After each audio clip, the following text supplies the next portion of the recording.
Before explaining the movie, don't forget to subscribe to the channel and like the video if you like such videos. Women talking. The film opens in 2010.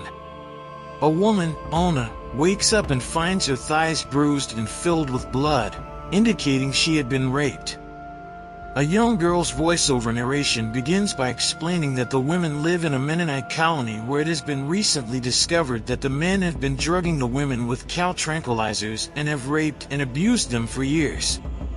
One of the women, Salome, attacks one of the men with a scythe. The attackers are arrested and taken to a nearby city, where they will return in 2 days' time and issue the women an ultimatum: forgive them and remain in the colony, or be forced to leave the colony and be denied entry to the kingdom of heaven. The women hold a vote with their 3 options: do nothing, stay and fight, or leave the colony. The vote ultimately boils down to the latter 2 options. 9 of the colony's women, Autje, Salome, Mariche, Agata, Mejal, Autje, Nietje, Greta, and Scarface Janz, gather in the hayloft to form a decision by weighing the pros and cons of each option. They include one of the remaining men, August, to be their census taker. August has romantic feelings for Autje and was allowed to return to the colony to be a teacher since his family was excommunicated. Salome is adamant about fighting while the others lean more towards leaving or forgiving the man. Autje proposes that the women stay and form new rules with the men so that they may work together and establish new systems of education and religion for the young girls. Mariche and Greta dismiss this as a dream, and Mariche believes it is best to forgive the man. It is also debated just how guilty all of the men in the colony are, whether they committed the attacks or if they were simply complicit in allowing them to happen. When Agata states that the best thing would be for the men to leave, the women all share a long and hearty laugh. Mejal and Autje watch as another remaining male, Melvin, August Winter, plays with the children. Melvin originally dressed as a woman, Nietje, until he was a victim of the attacks, so he cut his hair and dressed like a boy, and also took a vow of silence. His attack resulted in a pregnancy, implied to be done by his brother, and the baby's life was short-lived and said to have come out not right. Melvin is also in charge of looking after the children and warning the women of anything coming from the outside. Autje then goes to fetch water and speaks to August regarding his mother, his place in the colony, and his love for Autje. A van drives by the colony, playing Daydream Believer over the speakers. It is there to count the women for the 2010 census. This also alerts the women that Mariche's husband Klaus, Eli Ham, is returning that evening to collect more bail money for the man. The women return to the hayloft for more discussion. When August tries to weigh in, Mariche coldly tells him to remain silent and listen, which Agata scolds her for. Salome's 4-year-old daughter Miep comes in and complains about a pain. She was recently attacked. Salome holds Miep in her arms while the other women sing a hymn. The women start to lean more towards leaving the colony, though they consider the emotional impact of leaving some of their brothers and teenage sons. During a break, August privately talks to Autje and offers to take care of her and her child, attempting to admit his feelings for her.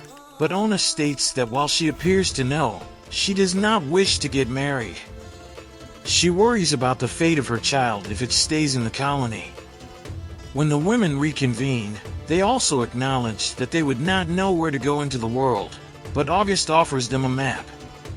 Autje appears more open to the idea of leaving, though Mejal suffers a panic attack when she thinks about her attack. Salome is still set on fighting as a means to protect Miep. Agata tells her daughters, Salome and Autje are sisters, to consider their views and faith as reasoning for their decisions, and Salome knows she would become a killer if she stays in the colony. Mariche is the only one who will not change her mind. Greta uses a story about her horses, Ruth and Cheryl, in her suggestion, since the horses once made it difficult for her to steer until she focused on the road ahead of her and felt safer, indicating her decision on leaving. Mariche snaps back at the other women for wanting to leave, going as far as to call on a whore. Salome hits back about what Mariche intends to do if Klaus attempts to attack her or her children again, but Mariche is angry because she had forgiven Klaus at Greta's suggestion, and Greta apologizes for it. Mariche's son Julius, Lachlan Miller, comes into the hayloft with a cherry pit in his nose, which ends up swaying Mariche since the cherries were brought from the city by Klaus. When asked by the women his opinion on the boys staying, he tells them that some of them are in need of an education to help them be more responsible for their thoughts and actions. Greta says that they need to bring boys under the age of 15, and August will remain to teach the other boys. When the women notice Klaus making a move, the women scramble to warn the rest of the women of their decision to leave.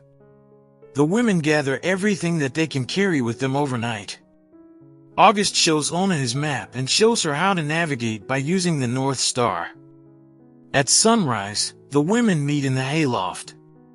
Mariche shows up with a black eye and sprained arm, which is explained as a result of Klaus being drunk and having caught Autje, his and Mariche's daughter, sneaking in late.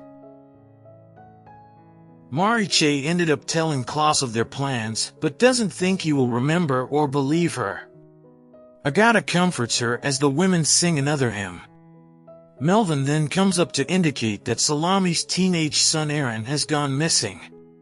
When Salome finds him, she sprays him with tranquilizer to get him to go with her. The women all start to make their departure and review their minutes written by August. Salome goes back to the hayloft to grab tools and weapons for defense.